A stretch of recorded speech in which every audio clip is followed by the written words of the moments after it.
কাকা আমার এই পেয়ারাটা মাথায় দিবেন, কয় টাকা নেবেন? দেখি মেপি দেখে কত পড়ে। মাপার পরে সব কয় টাকা করে বিক্রি করেন? মাত্র 10 টাকা। আচ্ছা 100 গ্রাম 10 টাকা। মাপার পরে কয় টাকা হয়?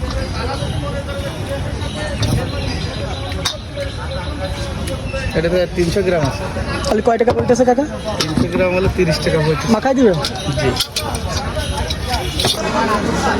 কেন ভালোই লাগে পেয়ারাটা কিন্তু ইয়ে ফুলো তারপরে খুব সুন্দর লাগে।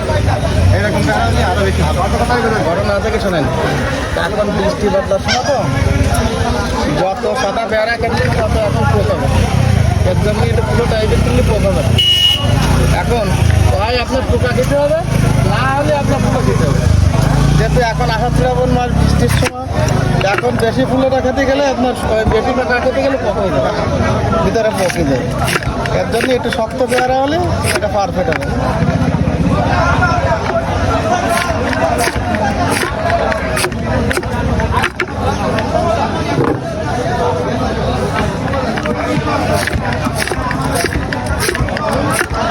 আপনারা শুধু পেয়ারা ছবি নিচ্ছেন না আমার ছবি নিচ্ছেন?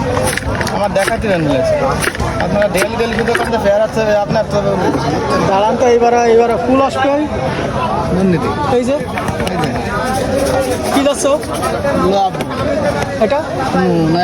এটা লঙ্কার শুকনো মরিচ, এটা একটু লাভ হবে, এটা ভিট লবণ। সব লবণ?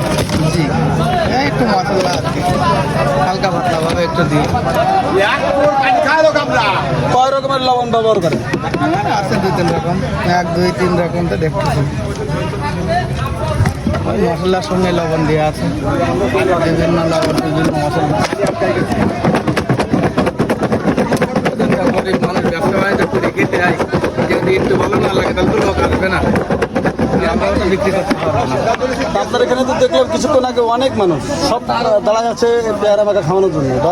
একটু সবাই যেহেতু লোকজন গরিব মানুষ ধরো যায়, যারাই আসে সবাই তো কিছু না কিছু খাওয়ার জন্যই আসে। অবশ্যই ভালো লাইন চলে গেছে এই নিদিকে করে আগামী 1 সপ্তাহ পরে আমার নিজের ছেলে উড়ে দেবো। 3 কেজি কাটে। আপনারাও একটু খেয়ে দেখেন যে আসলে কেমন লাগছে, হয়তো খেলে বুঝতে পারবেন যে আসলে আমাদের মুখের কথা না আসলে বেয়ারের কথা। হ্যাঁ খেয়ে দেখেন, বুঝতে পারেন না? সত্যি অসাধারণ।